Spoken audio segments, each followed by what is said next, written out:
So today is a good day. I'm out in nature, I'm wearing clean clothes, and I do not smell like engine oil, grease, or coolant. Why is all that? Well, because today it's time for the first ever D4A drive and review, and we are driving this bad boy, which is a BMW 318 Ti.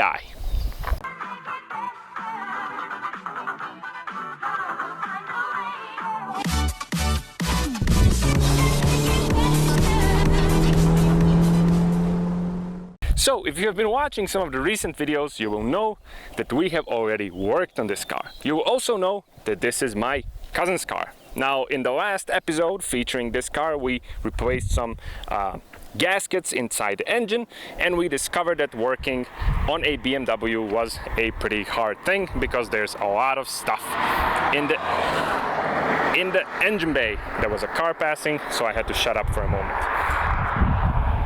He is really flooring it. Now, if you're a BMW type of person, you will probably notice that this car is the equivalent of a fetish room for BMW M enthusiasts. So what we have is, we have a original, genuine OEM BMW M spoiler, BMW M rear bumper, M side skirts, M rear view mirrors, M front bumpers. I think I said M about 7 times now. Moving on to the interior, there is more amazing stuff. There's also something we ate for breakfast. We have the genuine seats from the BMW M E36. So this is not just the M optic stuff, these are the genuine item, and I have to say they look really, really sexy. We also have a coffee cup with an M badge. Now, this is how you know that somebody is a true M fanatic. And we also have an original M shifter lever. So more M stuff than in an M&M pack of candy. That was really stupid. Another thing I want to add is about the fact that the car is a compact version, which is the shorter version of the E36. Now, when we published the last video, some people were actually hating on that, saying that it's ooh and gross and whatever. I actually want to say that I like the compact because I think it's less pretentious than the coupe, and it's also less boring than the sedan version, which makes it kind of against the grain and, even a bit special if you want to think that way. And also, I really like the way it looks right from this angle. Looks kind of, raised up, aggressive, and it makes you think that the front is kind of lowered and that the car, is really mean looking. So another detail I want to show you is proof that my cousin has actually stolen the car. Here you should see the VIN number, but here you can actually see a receipt, or I don't know, something from Italy, and a metal coin. So if the authorities are watching this, please come and impound this car. The wheels are another fetish of BMW enthusiasts. There's another car coming, so we're going to wait for it to pass. This time it's a horrible Skoda, followed by a very expensive looking Audi. Okay, they're gone. Now the wheels are 15-inch wheels by a company called AC Schnitzer. If you pronounce that in Germany, or in English it's AC Schnitzer, I think. And it's the most famous tuning company for BMW stuff, and all the BMW guys drew over their parts. And these are, again, genuine and awesome. Other than that, the car is pretty much stock, so it's a really nice little baseline for comparing to other cars that we definitely plan to drive in the in the D4A drive and review series. Now that's enough at looking at the car from the outside. Now let's take it for a spin.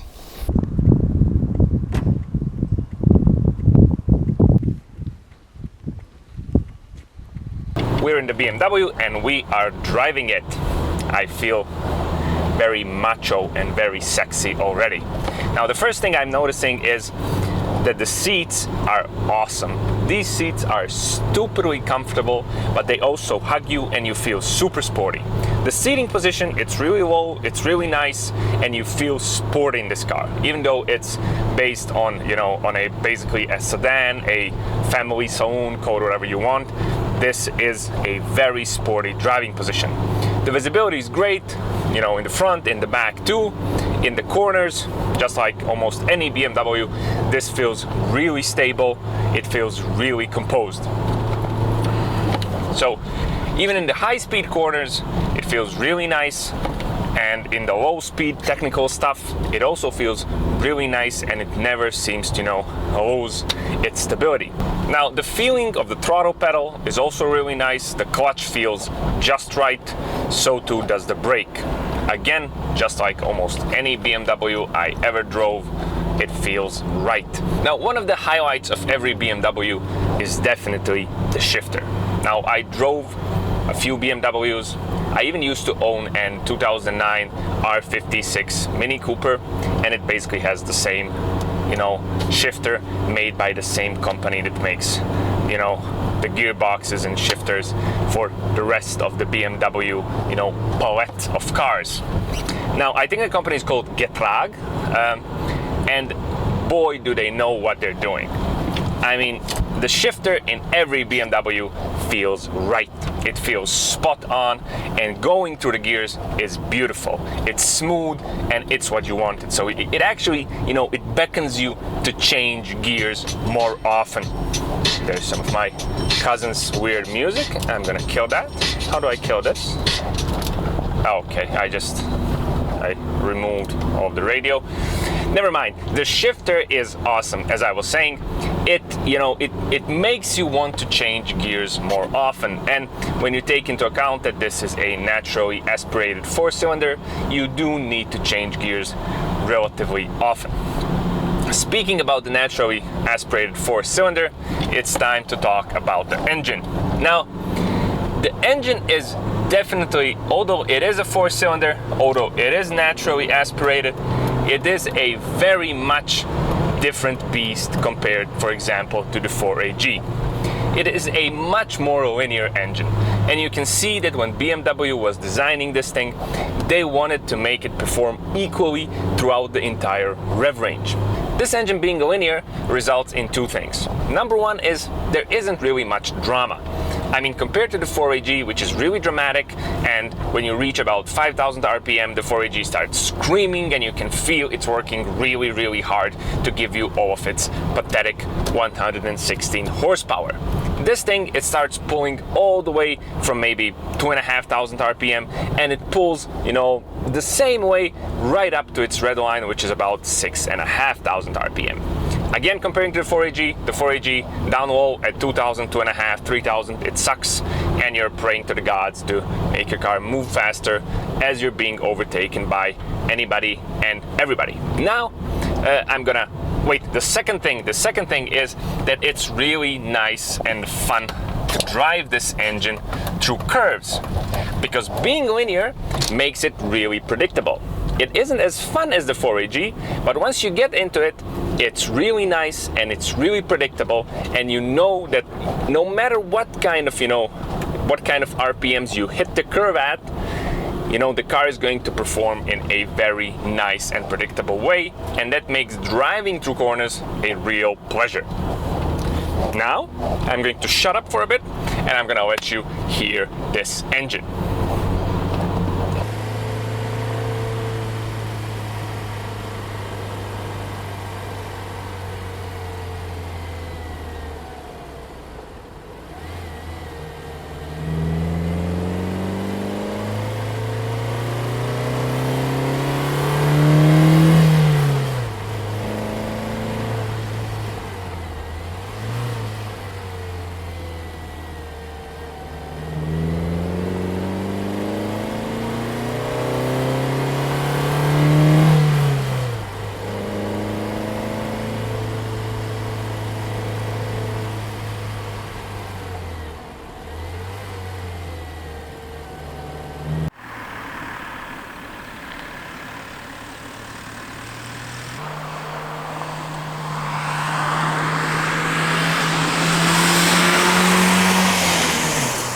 So as you can hear, the engine sounds pretty decent.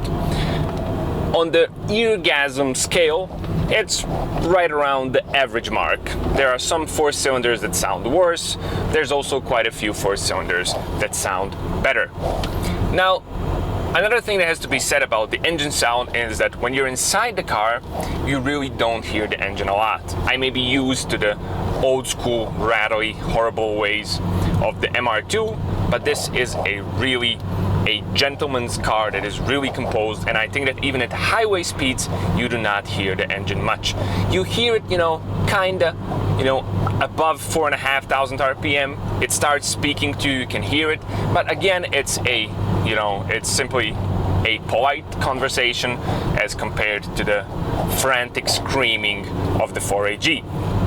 Now, depending on your tastes and depending on what you want to do with the car, that can be either boring or it can be nice. Looking at it from a project car perspective, it's boring. Looking at it from a daily driven perspective, it's actually nice. Sometimes you're going to be on the highway, you're going to be driving for 5 hours, maybe 6 hours, and after half an hour, engine screaming and droning gets kind of boring.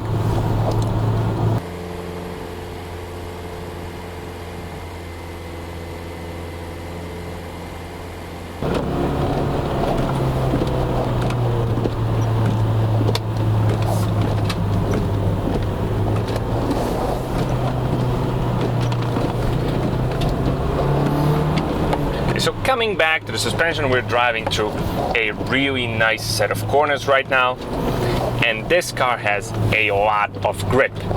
Maybe it's the brand new tires, maybe it's the genius suspension engineering of the German eggheads, but this car feels really nice.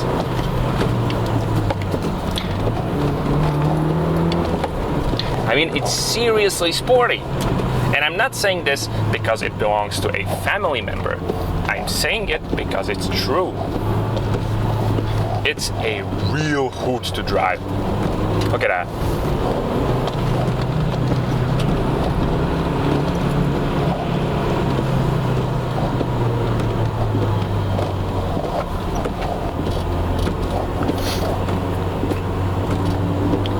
The nice thing about it is that it gives you confidence to go fast. I mean, I've driven plenty of sporty cars, and some of them are fast and they feel fast, but once you start driving them fast, you get scared and you feel like you're going to die. In this one, and another car that I know that has this sort of, feature is, for example, the Mazda MX-5 or Miata, as you guys in the US call it. That's a car that you can drive super fast and still feel really confident. You can throw it in the corners and you feel like you're a pro driver and you're awesome and amazing. In reality, you're still average and you still probably suck, but the car really compliments you in every corner and makes you feel better. This car has that same thing, and driving it fast is really nice. For example, driving the MR2 fast at certain speeds and at certain types of corners, you start to feel, holy crap, I didn't pay, for a good spot in the graveyard, and how is my corpse going to look because I didn't shave.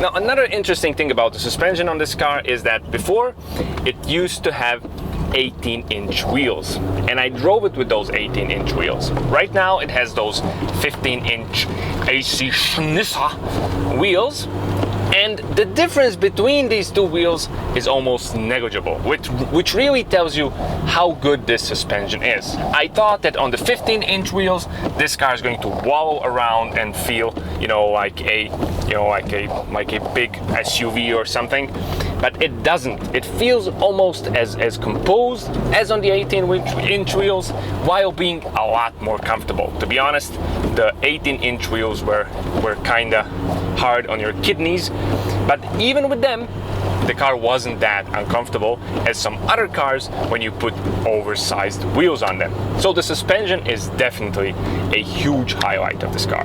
Now, what I didn't tell you before I started driving this car is that I don't like German cars. Now this is a purely subjective thing. It's based on nothing. I just don't like German cars. When I look at cars, I give them, you know, human features, and German cars to me are kind of pretentious, you know, they're macho and they're like, you know, look at me, kind of douchebaggy, you know. Some of the BMWs especially are kind of douchebaggy. This is subjective, don't hate me for it, it's just a thing. I definitely am fully aware of the fact that German cars, many of them are really amazing.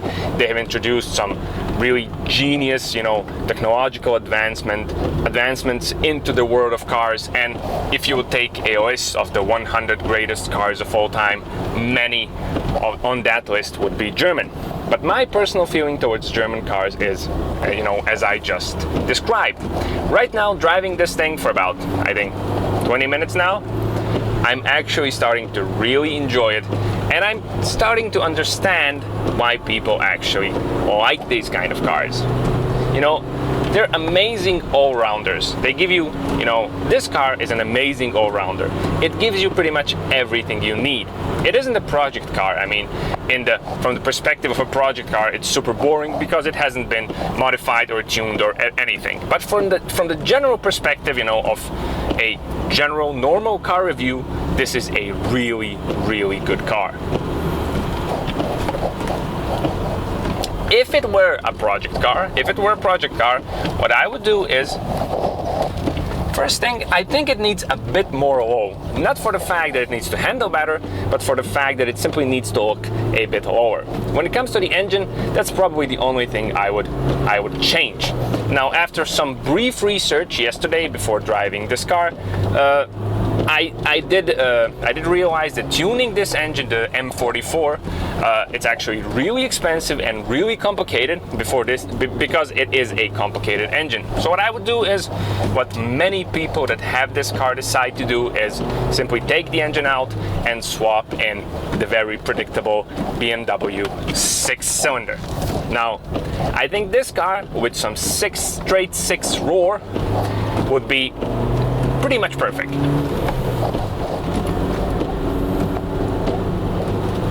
Now we're going through some uphill curves right now, and this is where the linear nature of the engine, you know, shows its usefulness.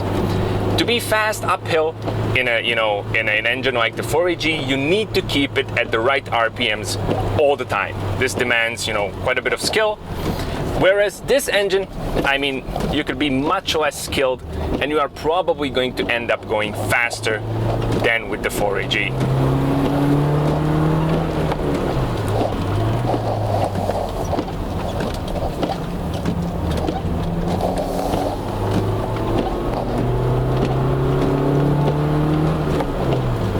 So right now, my cousin is actually behind me in my daily driven Suzuki SX4, and it's starting to be really fun leaving him behind. I know that's not a sporty car and it's easy to leave it behind, but I just exiting out of every corner. He is all the way back in the rear view mirror, and he's probably frustrated and he's going to kick my ass when I get out of this car because I am hooning his car. But hey, while I'm inside, he can't do anything. Okay, so I think that's pretty much it, all I can come up with to say about this car. All in all, definitely a very nice vehicle. A lot nicer than I expected, to be honest. I didn't expect, you know, to be this entertained, you know, because I have this prejudice towards BMWs, but this car managed to break, you know, almost all of those prejudices, and it actually gave me a really, really nice time. It actually made me consider, you know, maybe some future projects, maybe a BMW E30, some sort of drift BMW E30, or maybe one of these, swap it, you know, who knows? We got all the time of the world ahead of us.